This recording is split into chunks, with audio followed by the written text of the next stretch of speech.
Tom Swarbrick on LBC. 10 to 6, Friday evening, Tom Swarbrick here on LBC means one thing. The sun is shining, there's something cold in the fridge, the bank holiday stretches out in front of you. Can it really get better than this? Yes, because we're going to talk about pensions in a few moments, but not before your weekend preloading of Simon Mark's American Week. Tom, when historians look back on this overwhelming American week, I would wager they will decide the biggest development over the last 7 days was not the failed attempt by a lone gunman to reach a basement hotel ballroom where the president and more than 2,000 notables were munching a salad course at the White House Correspondents' Dinner. Nor was it even the state visit of the King and Queen to the United States, though we will of course get to that later. But in a week of non-stop developments on multiple fronts, the biggest news was made by the US Supreme Court. This is an ABC News special report. We're coming on the air because the Supreme Court has just released a major decision which could have a profound impact on the midterm elections. This decision is 6-3, written by Justice Samuel Alito, and it's a significant decision and a setback for the landmark Voting Rights Act of 1965, which was passed to guarantee equality in how we vote. Part of ABC's coverage of the decision that came down on Wednesday. It takes a hatchet to the most important piece of legislation to emerge from America's civil rights era. Now, this is a huge deal. Don't take my word for it. Listen to what President Lyndon Johnson said on March the 15th, 1965, standing on exactly the same spot where the King gave his speech this week to a joint session of Congress. There is no constitutional issue here. It is wrong, deadly wrong, to deny any of your fellow Americans the right to vote in this country. As LBJ looked out over the sea of mostly white, mostly male faces in Congress that day, he spoke of the outraged conscience of the nation and the grave concern of the rest of the world over America's violent struggle to achieve full democracy. He knew it was beyond time for America to establish equality, not just in granting African Americans and other minorities the vote, but in making sure that where black Americans lived in the majority, congressional constituencies would be created to reflect accurately the power of their vote.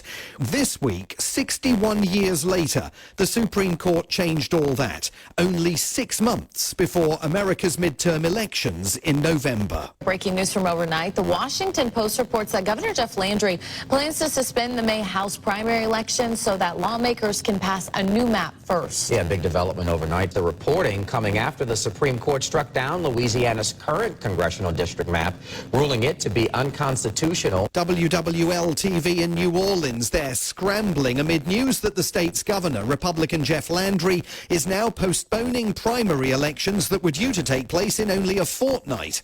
Thanks to the Republican-appointed majority on the Supreme Court, he can now redraw the state's congressional maps, reduce the power of black, mostly Democratic Party voters by moving boundaries and creating more reliably Republican districts. Conservative activists seized on the court's decision, urging Republicans all over the South to do the same thing and basically rig the midterm elections in Donald Trump's favor. Right now, looking at the map of states in the South, we could pick up as many as 13 seats this November. Caroline Wren of Republican lobbying firm Tactic Global telling the streaming program hosted by the president's former advisor Steve Bannon that Republicans can not only hold on to the House of Representatives in November, but can now create a permanent majority if they engage in scorched earth jiggery-pokery with the country's electoral maps. It is time for maximum warfare when it comes to redistricting. Anything less than that is capitulating to the left. Louisiana should be a 6-0 state. By which she means that all 6 congressional districts in Louisiana should be engineered to vote Republican, and not just Louisiana, but all over the South. Back in Washington, political leaders of both parties immediately understood the ruling's importance. Hakeem Jeffries leads Democrats in the House. Today's decision by this illegitimate Supreme Court majority strikes a blow against the Voting Rights Act and is designed to undermine the ability of communities of color all across this country to elect their candidate of choice. Now, of course, he knows that his fellow Democrats have been no slouch in the redistricting game. There's a massive legal battle underway in Virginia over efforts to create 4 new congressional districts there that would solidly be in the Democratic Party's camp. But at the White House, President Trump knows the Supreme Court ruling is a massive win for Republicans. I heard Hakeem Jeffries, a low IQ person. He's a very low IQ. Screaming today that the Supreme Court is illegitimate. I mean, that's a dangerous statement. Then if I say something modest, they say, oh, he's a king, he's a king. They're sick. Says the man who only in February branded the court a disgrace, unpatriotic and disloyal to the Constitution when the same justices struck down his tariffs. Right now, he loves them, aware that even if he loses in November, protracted legal battles could delay the outcome of the midterms. Electoral chaos may lie ahead all over again in America. Of course, this was the week when the man who covets being a king met an actual one.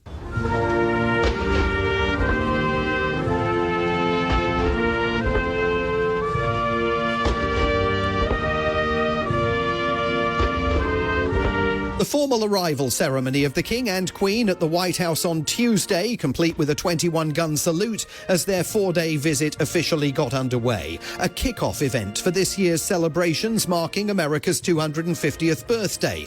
The whole thing could not have gone any better. From start to finish, the country was beguiled by the King and Queen, and in President Trump's case, possibly beguiled quite literally. I think he's a phenomenal representative for his country. I think the people in the United Kingdom should be proud. I loved his speech yesterday. I watched it. I loved the speech last night. Which suggests the president may not have understood the iron fist in a velvet royal glove that lay at the heart of the King's commentary this week on the state of America. Mr. Speaker, Their Majesties King Charles III and Queen Camilla. The heart of the King's message was contained in his congressional address. It underscored the fact that the US and UK relationship is measured in decades, not years, needs to be burnished and renewed, not trampled underfoot. He reminded Americans that despite the president's unmentioned contention to the contrary, NATO has been and always will be there for the United States. And in cadences that stunned the chamber, he embedded an oh-so-diplomatic rebuke of the president's authoritarianism in the history of American respect for the Magna Carta. The US Supreme Court Historical Society has calculated that Magna Carta is cited in at least 160 Supreme Court cases since 1789, not least as the foundation of the principle that executive power is subject to checks and balances. Democrats in the chamber could not believe it. The King coming to America and indirectly accusing the president of riding roughshod over those checks and balances.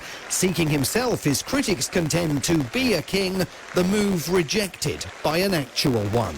It's sort of like having a headmaster speak to a school. Presidential speechwriter and historian John Meacham with some spot-on instant analysis on left-leaning MS Now TV. Magna Carta, the Declaration of Rights in 1688 and 89, informed what happened here in the late 18th century. And what we can't do is lose that in the 21st. And I think that was his central warning, is that this is perilous, these things are fragile, and they require our attention. But did the message get through to the man who really needed to hear it? Of course not. Even while the King was here, the president was threatening to withdraw American troops from Germany, Italy and Spain, having former FBI Director James Comey arrested and threatened with 10 years in prison for, I am not making this up, a picture of some seashells the president claims was an incitement to attack him. Trump announced he's putting his own picture and golden signature on some American passports and demanded the firing of ABC's Jimmy Kimmel for a lame but constitutionally protected joke about the First Lady. And the big question, had the fantastic, extraordinary King changed the presidential mind about the Prime Minister? You know, when you like the king of a country so much, it probably helps your relationship with the prime minister.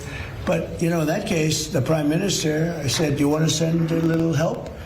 He said, no, we'll send it after you win the war. I said, that's not good. That's not good. And so we returned to square one. On the very day the King was making his remarkable speech on Capitol Hill, Washington also heard from Senator John Kennedy, a Trump ally who portrays himself as the foghorn leghorn of American politics. He took to the Senate floor to grouse about Britain's promise to increase defence expenditure by 2030. And he took a scatological, maybe White House-inspired crack at the Prime Minister. I can assure you, Sir Keir will not be around as Prime Minister of the United Kingdom in September or October or January of 2030. He's struggling now. Probably shouldn't say this, but it's true. He's polling right up there with gonorrhea in terms of popularity. That's what you get from a Louisiana Republican. So we'd better brace ourselves, Tom, because after this week's Supreme Court ruling, a lot more of them will be coming to Washington. From Washington, D.C., Simon Marks, American Week.